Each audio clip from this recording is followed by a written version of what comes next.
All right. Hi, my name is Aysia Gilbert. That's A-Y-S-I-A. I'm here with the Samuel Proctor Oral History Program at the National Mall in Washington, D.C. And I am here with, could you both state your names for the record and spell them? My name is Barbara Okamoto. Barbara, B-A-R-B-A-R-A. Okamoto is O-K-A-M-O-T-O. My name is Patricia Persky, P-A-T-R-I-C-I-A, P-E-R-S-K-Y. All right. And could you guys tell us a little bit about Christopher? Christopher was a happy person. There was never a place that he didn't go to, that he made friends. Sometimes it scared me where he was at, but he always would tell me about somebody new that he met. He was very interested in everything. You know, one day driving, he told me that he had studied these different religions. You know, Buddhism, the Indian religion, and some other ones. And I said, well, why would you do that, Chris? And he said, well, I have friends. I want to know what their religion is. Wow. He says, I've gone to church with them. And I said, oh, nice. He was an amateur boxer. He was an avid skateboarder. He had done a video with Active and had done one with Vans, but because he was killed and couldn't sign the release form, they couldn't release it. And him and his friend had done it together for them. He got along with a lot of people, being that he, you know, I was always afraid because he was biracial that he would be, you know, pushed around. But he was Japanese, Chinese, Hawaiian, and Portuguese on his dad's side, and then the black on his mom's side. And then on, you know, the rest of our family, you know, Heinz 57, yeah. That's what he was. He had an older brother, he had a younger sister, and then his mother had 4 more young children. He got along with all of them. He was a very devoted friend. If somebody was picking on his friend, Christopher would be the one that stood up for them. He liked to fish. He liked to shoot the guns with his dad. He knew about cars when he was 10 years old. We'd pull up next to a car and he'd tell me what kind of motor was in that car, because it's from being with his dad a lot. Let's see what else about him. Yeah, could you guys tell us again, you know, your relationship to Christopher for the record? I'm his grandmother. And I'm his cousin. All right. And could you tell us a little bit about what happened to Christopher? Him and his girlfriend had been drinking earlier, and she was ready for bed, and she had an 8-month-old baby, and he wasn't ready, so they were making noise. At first we thought it was a domestic violence call, but we just found out that it was a call that they were making too much noise. The police came. Chris was already asleep, and they banged on the door and had started down the stairway. The gentleman across the hall had gotten up and he was videotaping it. Yeah, and Christopher opened up the door and made a statement, because some guys had been coming to his door and they think it was the people who lived there before. But when he did see the officers, he said, oh, damn. And they shot him 8 times through a security screen door, black screen door, 6 of them fatally hitting him. They said he did have a air pocket BB gun that looked just like a regular gun, no markings on it. We personally don't believe he had it on him, because they tore that apartment apart like you would not believe. I mean, just like ripping the walls and stuff and that. Then that's what they said in the news, that he had the gun. And that's why the officer said he could see it in his face. How do you know what somebody looks like that, you know? Through a black screen door. Black screen and door. And you're halfway down the stairs. Yeah. So how do you see that? Yeah. So he, like I said, he was shot 8 times, 6 of them fatally. Yeah. And then they walked his girlfriend and her baby over his body, not covered up. And she said to them, are you going to help him? And the officer said, there's nothing we can do for him. Kept her in the police station for 12 hours like she was the criminal. You know, she was breastfeeding her baby. They wouldn't let her leave to go, you know, breastfeed her baby. They scared her bad because she now is so protective over my great-granddaughter. She's just real protective. They'd been together for about 6 years. off and on, back and forth. He was living in Los Angeles, and it was getting really hard to live down there, you know. So he went up to his dad's house, and he called me. He said, "Oh, Grandma, send me all my paperwork. I have a job." And I said, "Already?" And he said, "Yeah." And so I sent the stuff up there, and 2 months later, he was gone. You know, they just took his whole life away from him. He was just starting, you know, everything he had planned was all falling into order. And Senior Officer Alejandro Patino of Bakersfield Police took it all. You know, no regrets.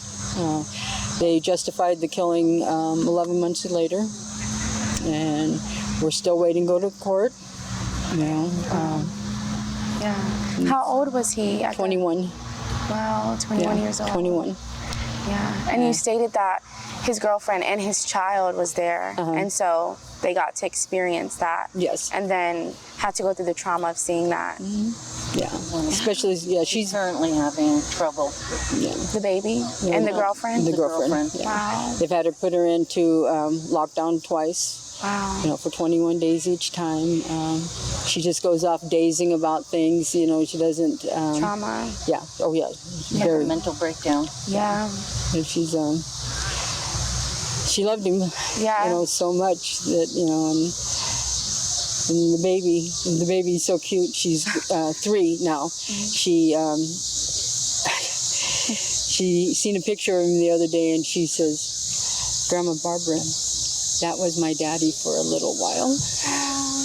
For a little while. Yeah. But she sees him. Yeah. She sees him. One day she told her mom, she said, "Mom, look at that man." And Brittany goes, "Man?" She goes, "Yeah, look at that man up there." And she goes, "What man?" She says, "He's waving at me." And then Brittany goes, "Where's he at?" And she goes, "He's gone now." So she's seeing him. Yeah. You know, she's seeing him. Could you tell us a little bit more about how this has impacted you and your family? Well, for the first 6 months, my son, his dad, slept on the floor in the living room near his memorial.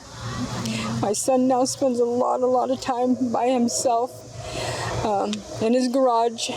He's very angry where it's caused problems with his family. He's now separated from his wife. I work continuously. You know, I work 6 days a week, 12 hours a day. I have no idle time because the idle time makes me sad. You know, sometimes I'll cry going to work. You know, 45 minutes away, and cry coming home at night. You know, I used to speak to my grandson every day. Now I just shut my phone off. I don't listen no more. You know, and I used to be afraid of dying. I'm not afraid no more. I'm not afraid at all anymore. I mean, his mom was in the picture with him and his sister, but my son and I always had my grandson with us. Yeah. You know, and his sister on weekends, but she tended to, you know, want to be with her mom more. But we always had Chris, you know, and she'll tell me, "Oh, you didn't bear him." No, I didn't, but I loved him with everything I had. I would have given my life for him. Yeah, and it was just taken away. He took it from me, you know. I feel I need to see him, that officer. I need to see him. He needs to know that Chris has a family. Right. We're a good family, you know. Yeah. But that doesn't matter. Nobody deserves to lose a loved one. Nobody, you know. And in the way they're killing them, they don't care. They don't care. Yeah. Where Chris was killed at is the #1 city in the whole United States that per capita that police officers kill civilians. And it's 4% of black, or 5% black, 4% brown that they kill. It's a white supremacist city. The cops are white supremacists. The chief of police had 2 sons who one had already killed 2 people. Yeah. He retired and became the head investigator for the district attorney. So now it's still a no-no. And you're investigating yourself. You're investigating yourself. That's the other thing. You know, that needs to be changed. Yeah. That's got them investigating. Yeah. That all has to be changed. And the name of the city? Bakersfield, California. Bakersfield, California. Is that near LA? I know you were saying We're that he was- 110 miles. It's 110 miles from LA. My son still lives there. I live in Los Angeles. Wow. You know. But everything I do is in Los Angeles because up there they don't really have a lot of people that really get involved in it. And most of the people's cases have already been settled. And a lot of them, when they settle them, they say, you can't go out there and fight on the streets anymore. Yeah. Has your case been settled? No. They say we're going to court in January of 2022, but because of COVID and everything, I'm sure it'll be a long time Pushing after back, that. yeah. We're just, you sit back and wait. Yeah. Has anything happened with the officer? Has he been fired? No, he Promotion. well, no, he was, when he killed Christopher, he was the vice president of the police union. 2 weeks later, they took him. He was taken out off the board. He was on administrative leave, paid for 11 months, and then he went back to work. Yeah. They had the lawyer called us and said they're going to have a press conference tomorrow morning. We want to prepare you guys because they're going to say a lot of stuff about Chris and just want you to be prepared. So at 5:30 in the morning, the next morning, they had their press conference, and all it said was, Officer Alejandro Patino, the shooting of Christopher Alexander has been justified. Alejandro Patino is now going back on duty. Never said anything about Chris because there was nothing to say about him. He didn't know and didn't care about knowing who he was as a person. Yeah. And how they justify it is a board of his peers. So you have a panel of all the people that he works with. Your friends. Your friends, basically, and they determine whether it was justified. And they're more worried about protecting you than they are about getting actual justice for the person. I wanted to ask you, what does justice look like for you all? What is, if you had an outcome that you really wanted from the situation, what would that be? I want him to go to jail. He took a life. For life. He murdered him. Yeah. Yeah, if you shot somebody, you'd be in jail. Under the jail. Yeah, exactly. Yeah. And it protects him as a badge. That he's not even following what he's supposed to be doing. Yeah. Yeah.